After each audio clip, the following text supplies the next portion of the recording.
It's been a while, and I apologize because I know I haven't reconnected with you guys. So, to put things into perspective, um, last Monday was officially my last chemo. I posted something on Instagram, a little quick video just celebrating the last chemo as I was getting the last chemo.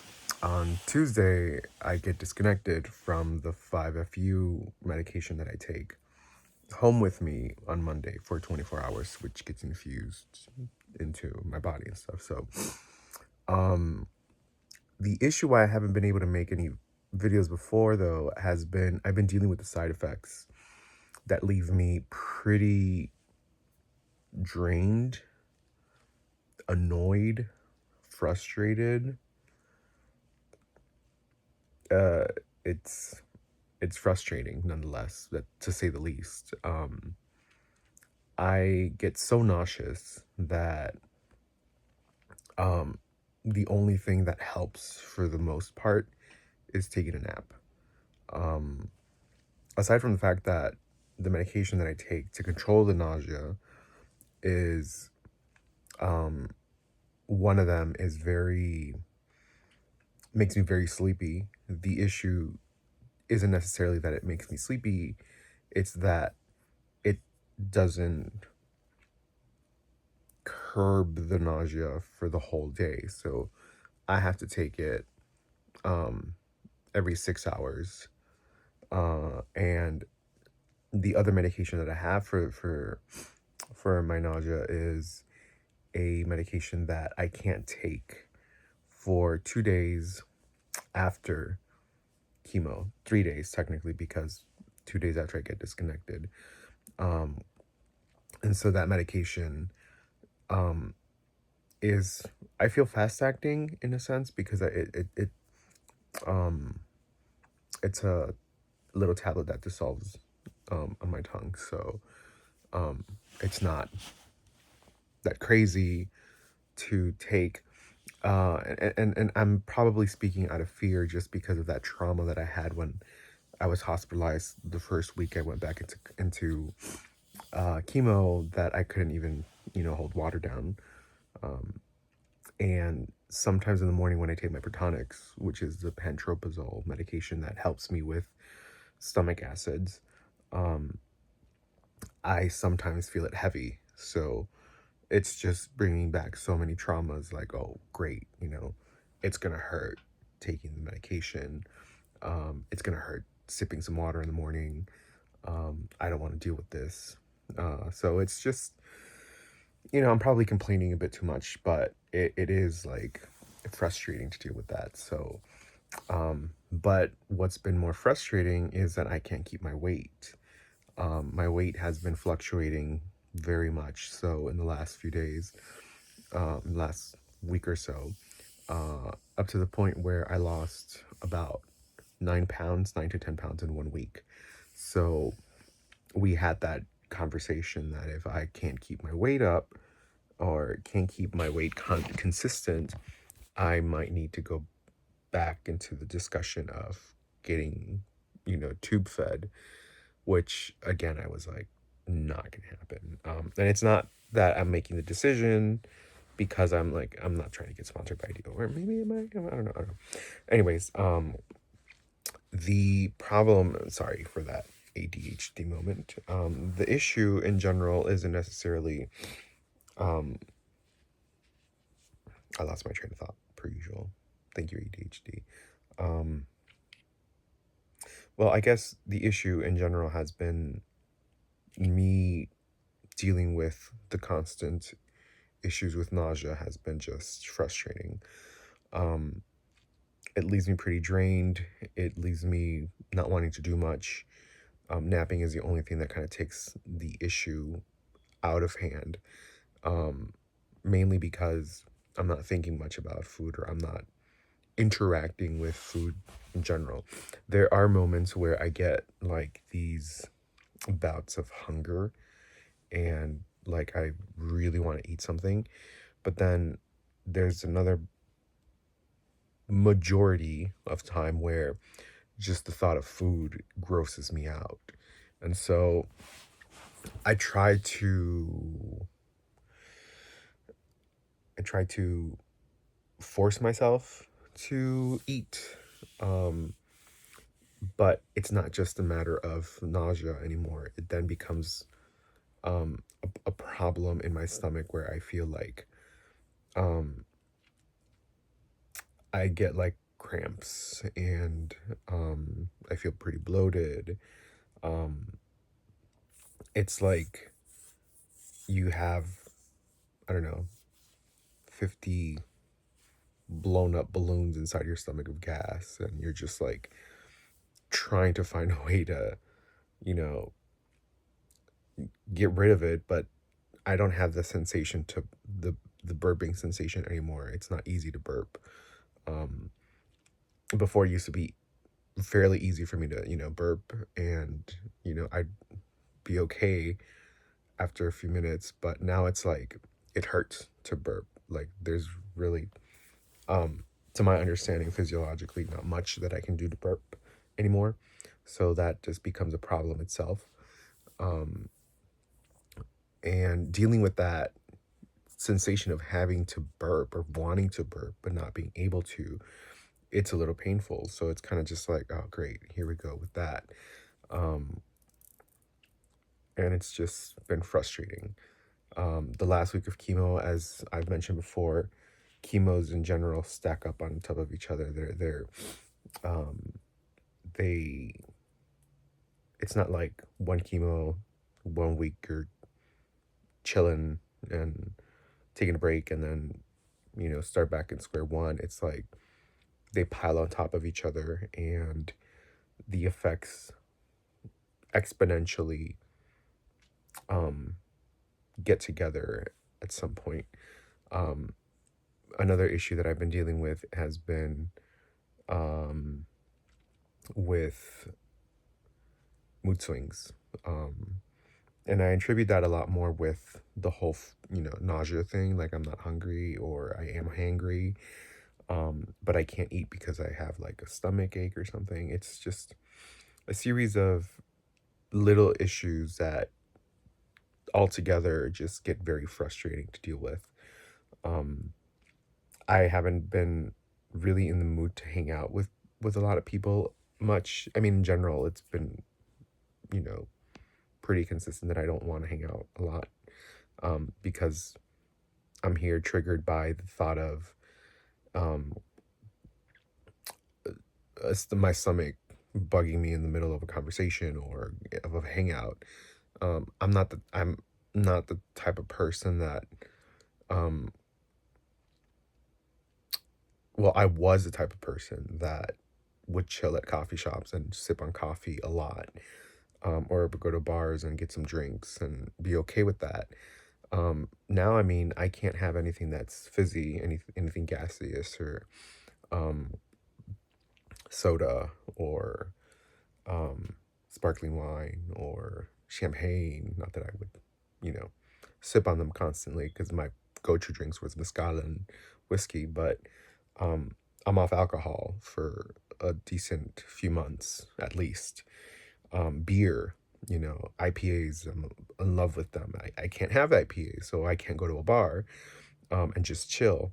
So just the thought of not being able to chill at a bar, um, and not even able to take ginger ale, for example, is frustrating because, when I was trying to cut down on alcohol, ginger ale was my go-to. There are some non-alcoholic options that are disgusting. Um, as much as I tried to convince myself at some point, oh, this tastes like an IPA, it's pretty good. It's disgusting. Um, yeah, shout out to Gio for completely validating the fact that they're disgusting because they kind of are. I was just trying to lie to myself that they were good alternatives to actually like not going back to. Anyways, no fizzy drinks. Also, no caffeine because caffeine can be can trigger stomach issues. In my case, it can um, cause more dehydration. Um, It can also trigger um, more nausea on my end. I think the term is diuretic. Um, it can, a lot of caffeine can cause like diarrhea and stuff like that. So it's kind of just like, let's not let's avoid it, So it's been, it's been, it's been a tough time getting my head and getting my head used to wrapping itself around the idea that I'm not going to be able to enjoy coffee as much as I could have before, as much as I did before. It's going to be a series of hardcore lifestyle changes that, you know, takes a whole new different meaning hanging out at a coffee shop or getting some coffee. It's like decaf coffee, and there's already very few decaf coffee options when I go out. Um, and preparation of certain drinks with, oh, because lactose intolerance too, it's been an issue. I've decided to self-proclaim that I'm lactose intolerant just because there's days that I can tolerate, you know, cream of broccoli, for example, or um, decaf coffee with um, half and half, or I could tolerate a quesadilla, for example, with, you know, sometimes I added a little bit more pepper jack cheese instead of like queso Oaxaca or quesillo and stuff. So it's like there's days that I can tolerate that. There's days that I can't even tolerate a single tortilla. Nonetheless, milk or any dairy products. So I've just decided I'm going the lactose free, dairy free route just because I don't need to add more strain or more stress to my body than it already is going through. So um, that also cuts off a whole lot of options as to what I can eat. Aside from the fact that I'm pretty nauseous too, I have to be very careful with the food that I do like already, that I'm not associating them mentally with nausea or trigger points that can lead me to not want to eat that at all. And that's what's been happening with chicken, particularly chicken breast. I am trying to not get tired of it because, I can't fully introduce beef yet into my diet. Um, it's like it's a little frustrating trying to figure that out. And because I don't cook, my family cooks, which I'm very appreciative of, but sometimes I don't want to eat that either. It's like not because I don't like the taste of it, it's just because I'm pretty nauseous of it. And um how picky I can get, which is the reality of things. I'm not gonna sugarcoat it. I get very picky with how I eat my food sometimes, particularly chicken. If I feel the taste of chicken, and there's a very particular taste in chicken. Um, if I eat it, if I catch a whiff of it, I'm I'm grossed out for the whole meal, for maybe for the rest of the day, and it's very frustrating because you know if I'm not getting protein, I can't. And also, I tried protein shake, and I'm sorry I'm rambling. It's like past 2 in the morning right now on Monday. I was supposed to get up early for my course that I got into, but I've been nauseous all day too, and I can't just fathom the idea of going to court class tomorrow or today, later today. But I do appreciate so much that they've been very understanding and have allowed me to continue in the program. Um, so that's awesome of them.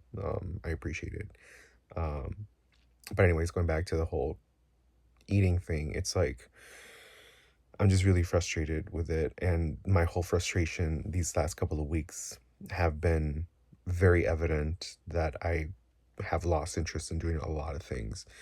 Um, to put things into perspective, how frustrating it becomes, uh, I have to weigh myself daily.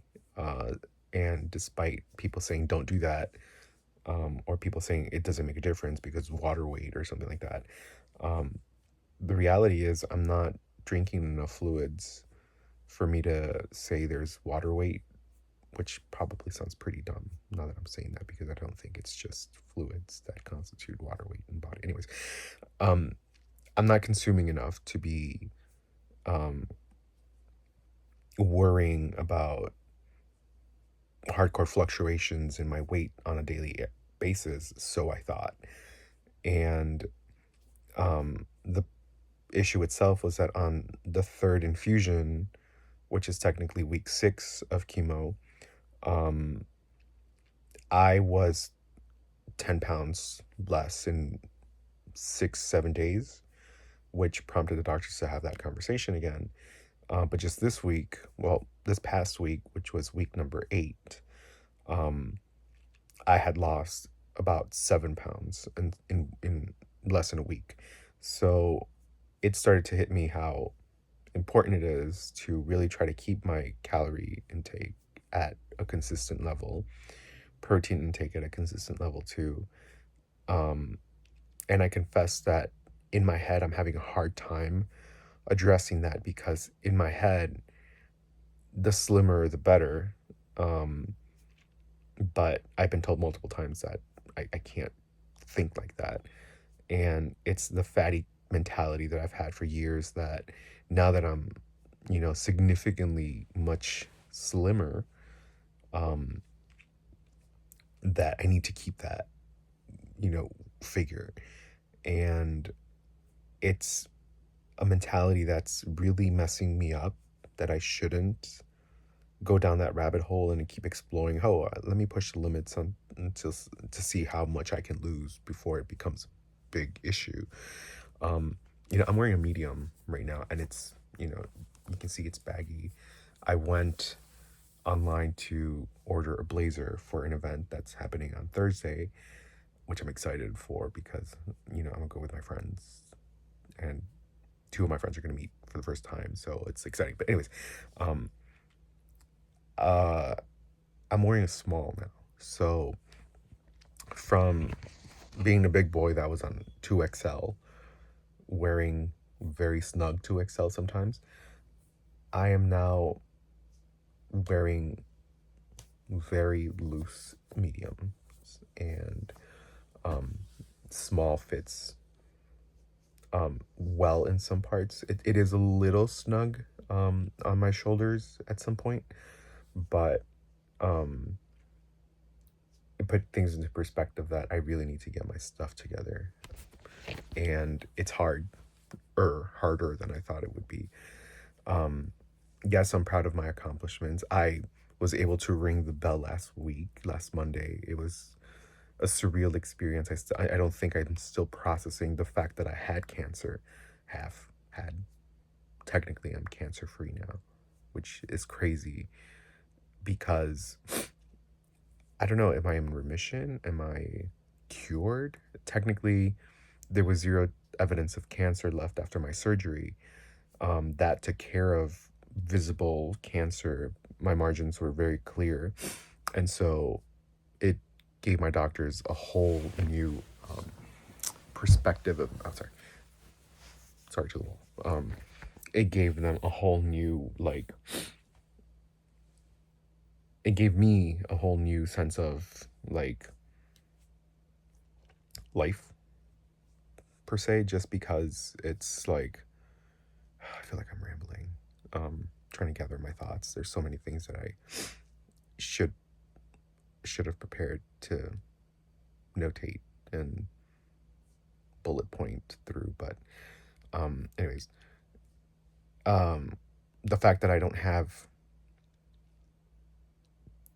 visible cancer based on the surgery and what they found, and the clear margins in my uh, surgery and pathology, based on their findings, there's no visible cancer. So you're technically cured from the gastric cancer, but um, to the naked eye. And we don't know beyond your stomach whether there's like a crazy little hectic bipolar cell running around your bloodstream or your body that may be cancerous. And so we're giving you this adjuvant, neoadjuvant, I think it's called.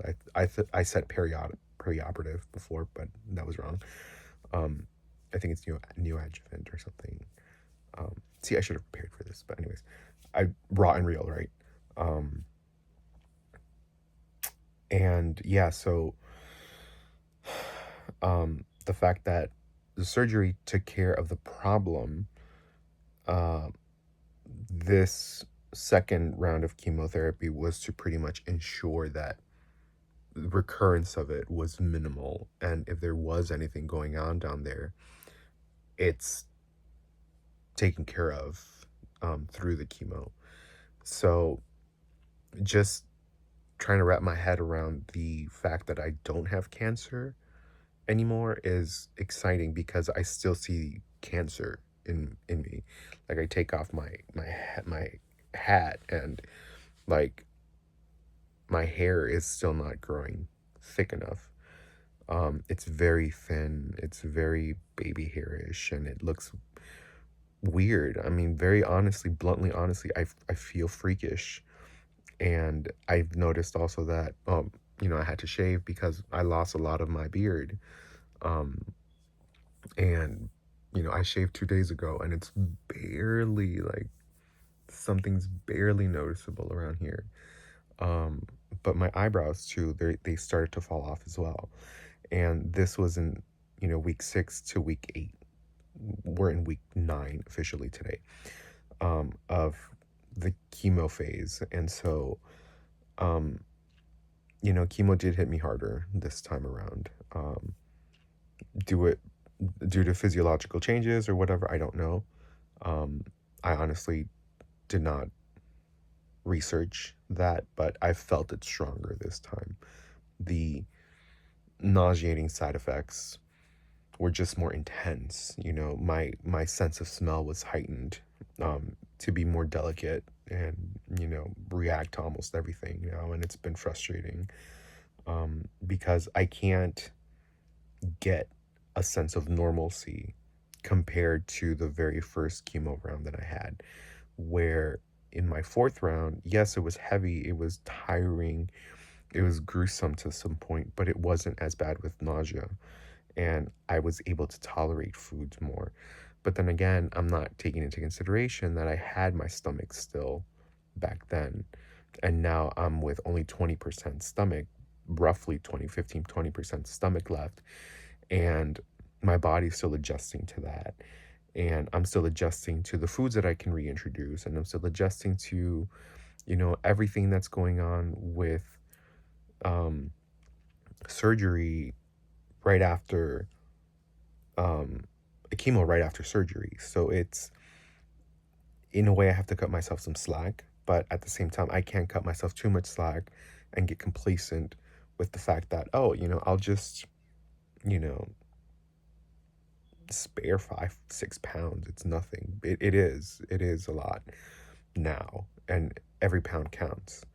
And so I have to get that in my head, and it's been hard. Just because I've also physically don't feel hungry. And when I do, I gravitate towards fruit. I love mandarin oranges, and I love peaches now. Uh, anyways, peaches. And I love, I miss tuna salads, and certain chicken salad sandwiches. But I'm not in the mood for them often. And a lot of my eating revolves around the mood, whether I'm hungry, first of all, and whether I can tolerate the idea of eating what I'm about to eat, which is frustrating, and I think I've made that evident in the last, 20 minutes rambling. But yeah, I mean, it's just really frustrating.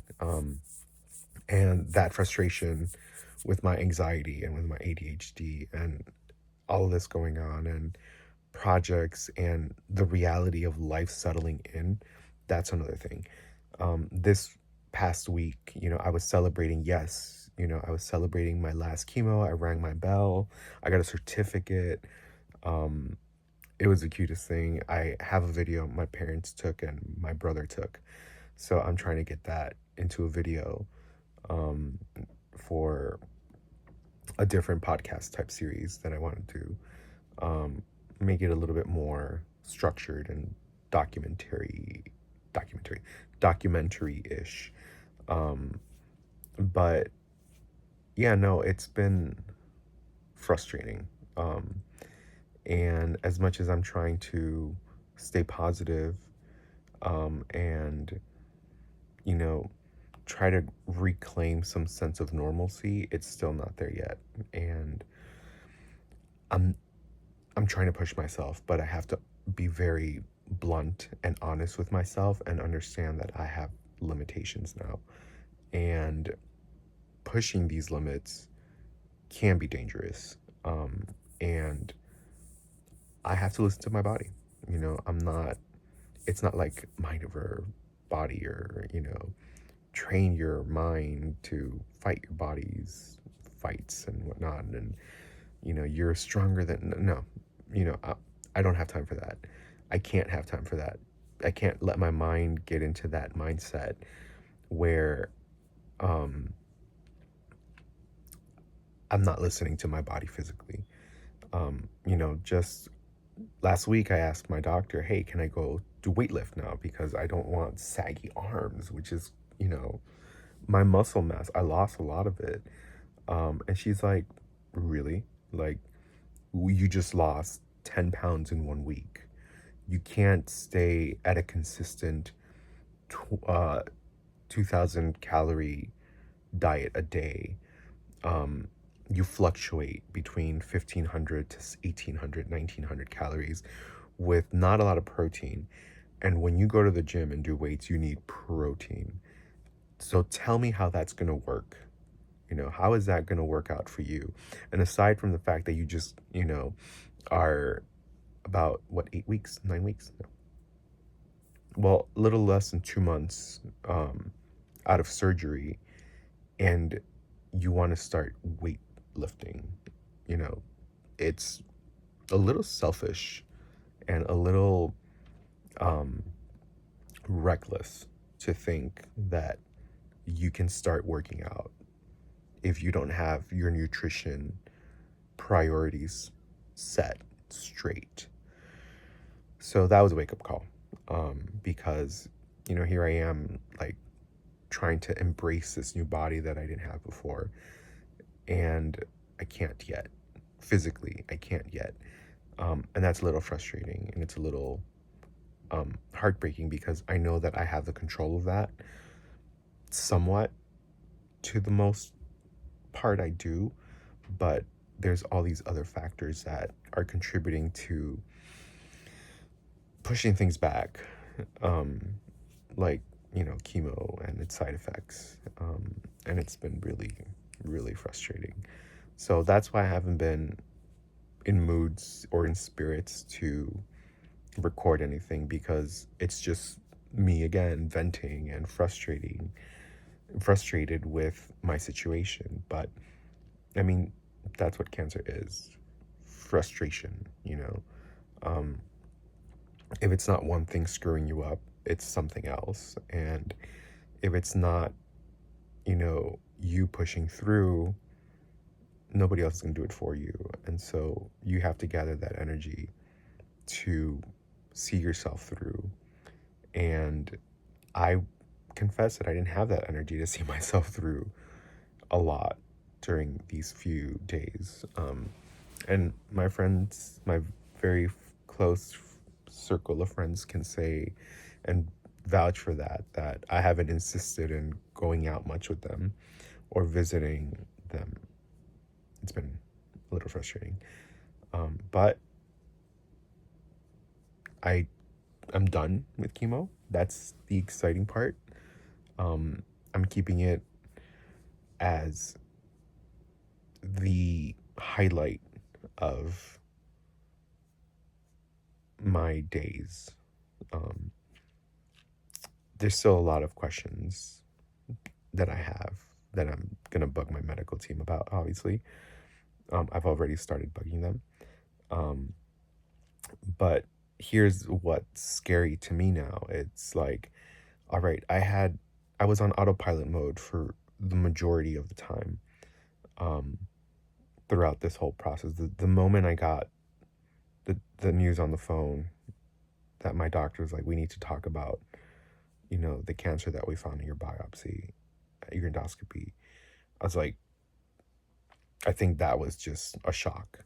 And at that point, my body just went into autopilot mode because from who I was last year to who I am this year, it's been a huge, drastic change that I think me of last year um, would have probably broken down and just broken down, and not if wouldn't have fought as intense as I have. Um, but to say the least, um, where was I going with this? um, I was going somewhere, but anyways, in the grand scheme of things, um, the reality of me having to now get better on my own is scary because I had a lifeline pretty much. Like I had um, a huge team of doctors, and I still have a team of doctors. I'm not saying that I don't have them anymore, but you know, there was a consistency to me being me feeling safe that, oh, if there's something wrong this week, we can figure it out next week. But now it's like, I'll see you in 3 months. We'll see how it goes in 3 months. We'll take a CT scan to make sure there's nothing going on. And now it's like, oh crap, like I'm on my own. It's like, uh, I'm not gonna have IV infusions and fluids anymore. Um, I thought. And it's scary because I get dehydrated pretty quickly, and I'm still not at a comfortable place for me to say, oh, I can get my proper hydration and proper nutrition. I freaked out. I got really scared. So I approached this to my doctors, and they're like, we could, you know, play it by ear as the week is going. How are you feeling? Are you feeling dizzy, lightheaded? Are you feeling dehydrated? Are you not getting your nutritional values up to the point where we establish that you need to get them to? There will be a support system, and you will continuously have a support system to help you succeed, but that does not mean that it's your series of lifelines so that you can cut yourself some slack and, say, well, I can slack off eating a bit because I'm going to have IV fluids tomorrow and I'll get my electrolytes and whatever I need taken care of with that. No, I can't. Now it's like you're a big guy, you're a big boy, wear your big boy pants and start coming up with a plan so that you can get your proper nutrition. And I'm fearing that a lot of this nausea might be a series of triggers that I'm just triggered by, traumatized by the hospital that I didn't want to get my protein shakes in because I was scared that I was going to, puke them up. And so, because it happened, and the taste of certain things is not the same anymore. Third and fourth chemo really screwed that up for me. The things that I would have pleasure in eating, now I don't. Um, and foods that I had a certain acquired taste for, taste completely different now. Some of them taste blander, some of them taste more bitter, some of them have metallic taste. It's like, you know, let's try to, think in the long term and, focus. But it's been hard for me, especially focusing. Um, I go down so many rabbit holes that um, I eventually at one point thought, I'm going to hate chicken for the rest of my life. And then I thought, oh my God, I'm going to hate meat for the rest of my life. And then I was like, oh my God, I'm not going to be able to eat anything that I ever liked for the rest of my life anymore. So it does get, annoying to think so extreme. But that's just part of me and my diagnoses with mental health and stuff. So that's an added stress to an already stressful situation that, to be very blunt about, is very frustrating too. So it's not to say, it's not to whine about my situation, because at the end of the day, I made it. I survived. I survived. Yeah, it's so crazy to think, holy crap, like I did it, but within those moments of I did it, there's so many other nuances and little moments of, can I make this? Can I go through this? Can I see the end of the day? Um, and it's just frustrating. Um, I know I'm probably gonna edit this video and cut it up because there's just a lot of, repetitiveness and um, but yeah, no, to my point about life now is that there there's that heaviness of reality setting back in. That heaviness of, great, now I have to start from scratch, get a job, which I've been applying to jobs left and right for like the last 4 weeks, keeping in mind that the prior pattern of job hunting took about 8 months for me to get a partially stable position. It's just a little frustrating. Again, I think that's the word of the day, frustration.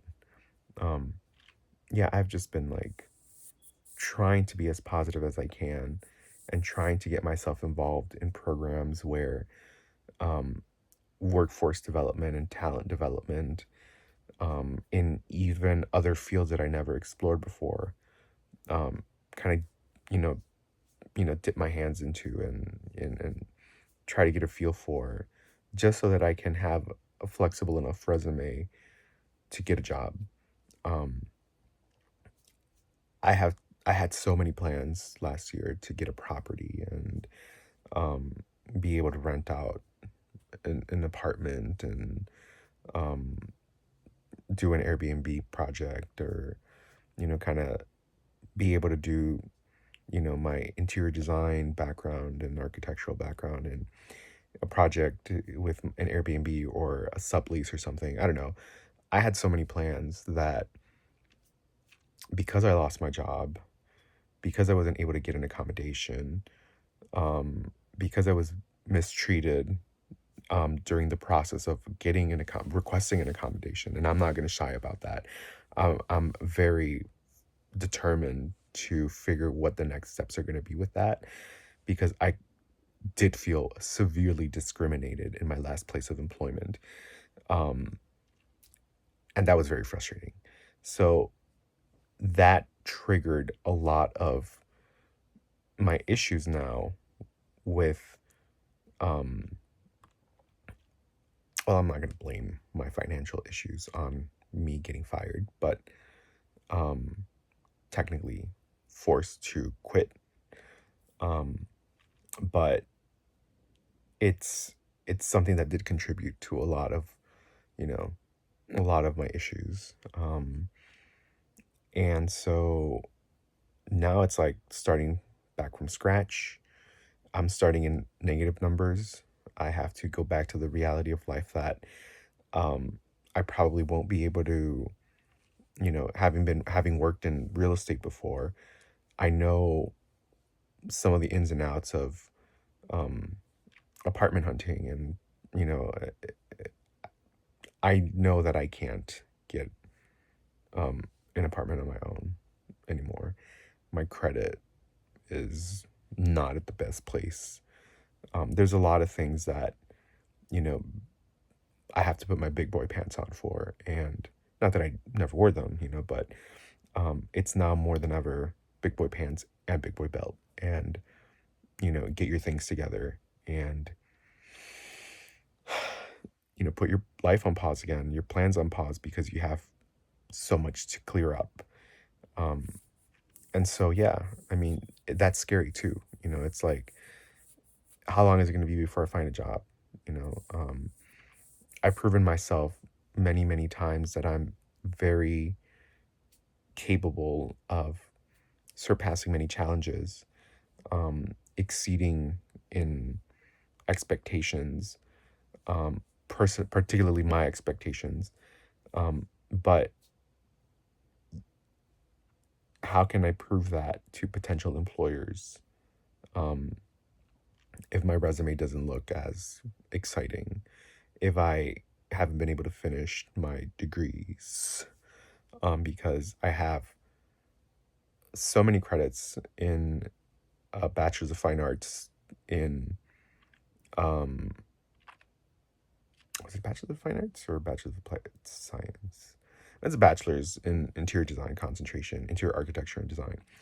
Um, that's not finished. And then I started pursuing at DePaul a bachelor's of professional studies in business administration.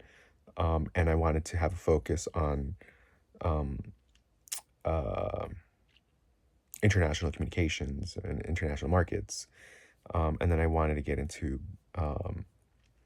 there's a program called Global Fluency in communication and intercultural communication, something that I developed passion for. So to that, my experience in fashion and my experience in design, my experience in marketing, my experience in real estate and across many different things, a lot of people just see that as red flags and they're like, this man child is unstable. So it's like, no, that's not true. I've just had to wear so many hats and so many shirts and so many gloves and so many anythings to, you know, fight it out and, just exist. So, um, feeling that I've been very versatile enough to get into not any, but in various industries, and I struggled so much to get a position in retail. Um, I'm just venting at the frustration that I feel at the moment of finding a job that is stable enough for me to get to where I feel I need to be. And that's scary too, you know. Um, uh, Dealing with a lot of unresolved issues also, with family is also a big issue too. Um, Things were put on pause as I'm recovering, but there's that imminent moment, feeling that the moment is going to come where we're going to have to unleash, all these things and, you know, come to terms with things too. So that, I mean, there's a lot going on. That's scary. That's frustrating. And just the fact that I feel very emasculated for, being a 36-year-old man without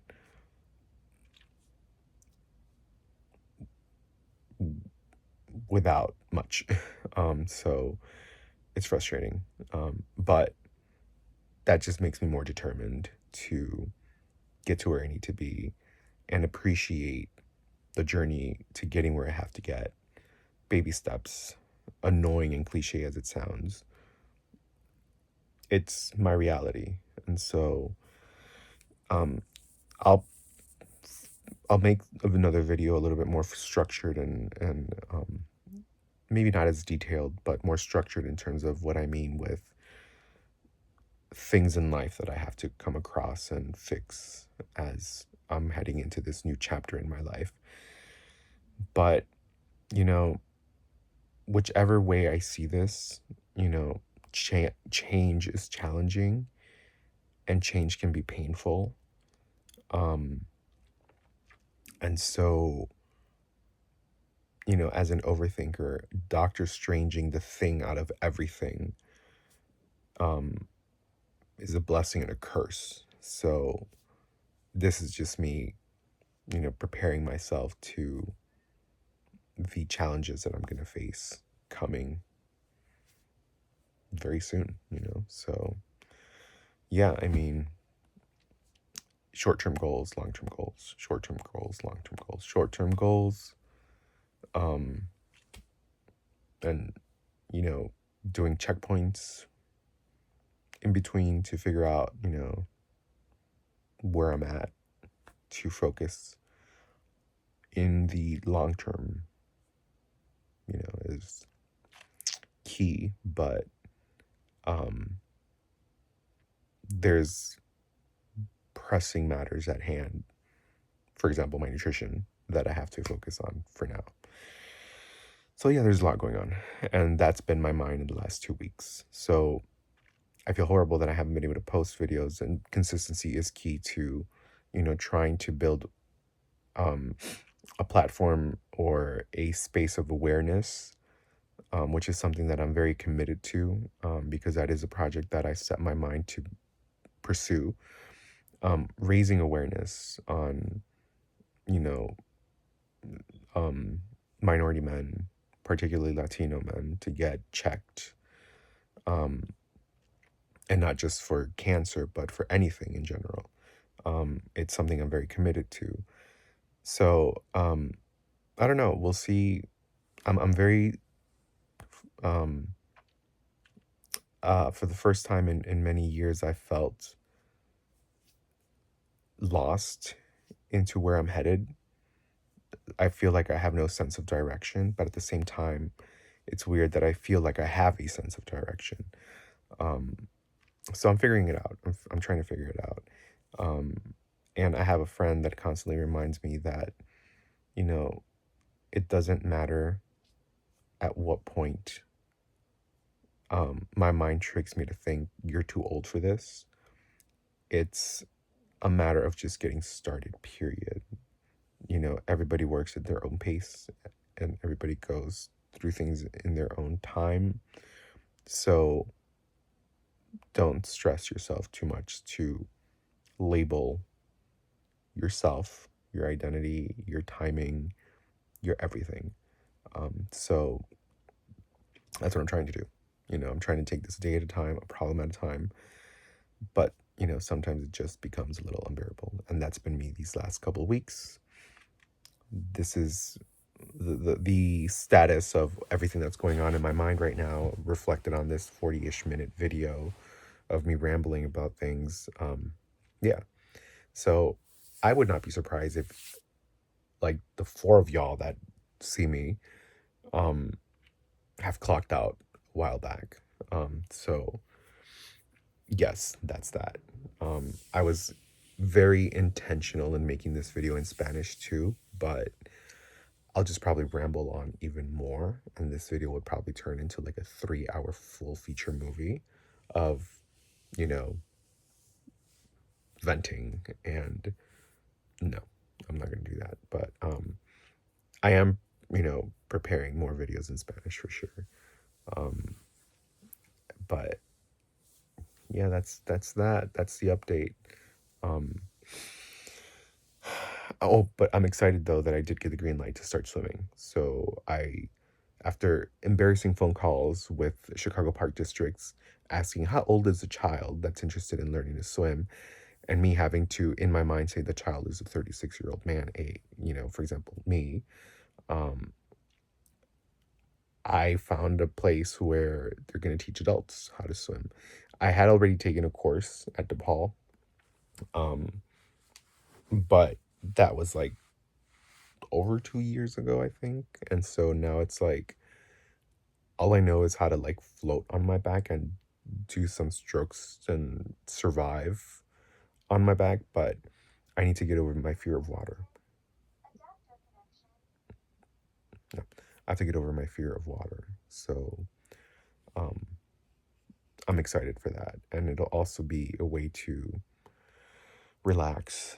Um, I miss the pool so much. It's a moment of, I'm looking forward to tranquility. So hopefully that'll give me peace. Um, and yeah, I don't know. I've just been very excited about, this program, to get back into the pool. And it'll be a good workout too. Not as strenuous, but would definitely help. Um, my surgery left my stomach flaccid, and I don't like that at all.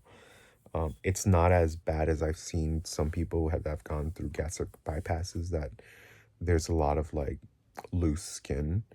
On my end, there is loose skin, but it's not as, crazy as I've seen it in other people. So exercise can, not give me a six pack. I mean, it could, but that's not my goal. My goal is to, you know, tone as much as I can so that um, I don't look as flabby. But um, it's a long term project, and I'm excited for that. Um, and now that I'm slim, er, um, I'm very excited to do that, and very positive that I can get to my fitness goals. But I also have to be mindful about my nutrition. So, anyways, blah blah blah. But yes, I can go back to swimming. So yay that. Um, I'm shaving my head tomorrow again. I think I said that. Yes. I'm trying to recap. Um, but yeah, that should be pretty much it. That's been my struggles these last couple of weeks. I know I should be celebrating more the fact that I rang my bell, and um, you know, technically, you know, I don't know if I should say in remission or cancer free. I still don't know. Um, I am going to ask my oncologist, because technically she said you don't have cancer anymore. But I don't know if it's like you don't have cancer anymore now, or you don't have cancer anymore at all, because we took off your stomach. Well, the problem portion of your stomach. So I don't know. I'll figure that out. But it's celebration nonetheless. So yes, I'm excited about that. But yeah, anyways, thank you, people. The 1, 2, 3 of you that watch me, I appreciate that so much. Um, I feel very validated when a couple people reached out on Instagram, and shared their stories with me, that, you know, just watching the video, a couple of my videos, they were like, we went to get, I went to get checked. I called my doctor and I said, I need to, make sure that this isn't going on. And someone reached out saying that they had their colonoscopy and endoscopy um, programmed, and someone had already taken,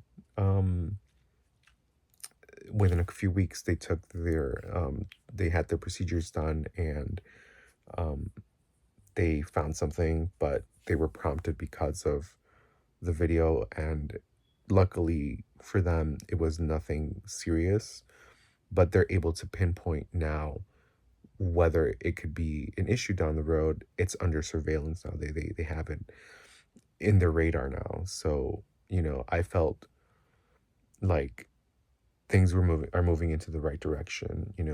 If I can get someone to fight for themselves enough to the point where a doctor finally tells them, okay, you'll get your diagnostic, or you get your testing done, or you'll get your attention, you'll get your questions answered, then I'm proud of myself and that person. And, you know, pushing into advocacy for that is just exciting. So it's not a feeling of validation or pride in its selfish ways. It's just I'm very excited that, you know, my story resonated with someone up to the point that they got checked, and now they're taking, you know, full authority of their own health, and it's amazing, you know. I'm proud of that, you know, and I am more excited to keep on pushing for that. So I don't know what format my more structured videos are going to take, but for sure I want to have interviews with professionals. I my one of my friends who is a nurse, um, her name is Mel. We're gonna have an interview, and we're gonna have a one-on-one um, podcast style video coming soon. We're working out the details of it. Um, I have gotten in contact with organizations, cancer organizations, that are more than willing to provide their guidance into how to structure this in the most informative way, because, as I've said before, I don't want to educate people, I want to inform people. I don't want to be considered a voice of um a subject matter expert or anything. I just want to raise awareness. Nothing will ever substitute a consultation with a doctor, especially not a YouTube video, so, or video in any social media. But um just raising awareness and raising consciousness and informing about, you know, these issues at hand are very important for me too. And you know, offering as much of a human touch as possible to me is just that important, because if you can't connect with anyone, then what's the point, right? So yeah, I mean, I'm just trying to find my way, and you know, with the very few people that I've been able to connect, I'm very excited. And so numbers don't mean much to me. It's just a matter of getting to the right people at the right time. And so I am very happy with the very few followers that I have. You know, I never thought I'd have just one, you know. So yeah, you know, I'm just thankful and very proud of this project and taking it on, despite me being very camera shy and hating, you know, having a camera right in front of me. But I'm very excited to continue this project. So hopefully soon, I'll have my head very shaved and very Mr. Clean, very Mr. Clean-ish, so that I don't have to wear this often. But yeah, I'm embracing my new me, and despite all the insecurities and the what ifs and the questions left for the rest of this journey, I am very excited nonetheless. So with that, thank you again so much for listening to me vent.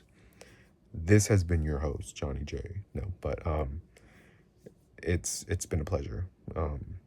I can vent for days. So I'm just very excited as to the format of when I have someone over with me. Just know that those are probably going to be very long videos. So if you're into that, yay. If you're not, yay, you know. But yeah, I'm very excited, and, you know, just looking forward to the new projects I have in mind, and just this whole new lease of life, in life, on life, of life that I got, you know. So there's definitely more unapologetic me. There's definitely a lot more attitude me. There's very much more so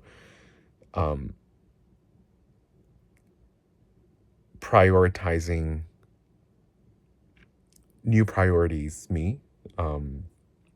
But overall, it's still me having my heart in the right place. So I'm hoping to never change that. I'm hoping to stay focused in just wanting to connect with people. And so that's little old me, you know. So hopefully that goes well. Anyways, thank you so much. You guys are awesome. You gals are awesome. You gals are out. You gals are awesome too. Everyone's awesome, but thank you nonetheless for staying with me. All right, cool. Thanks. Bye.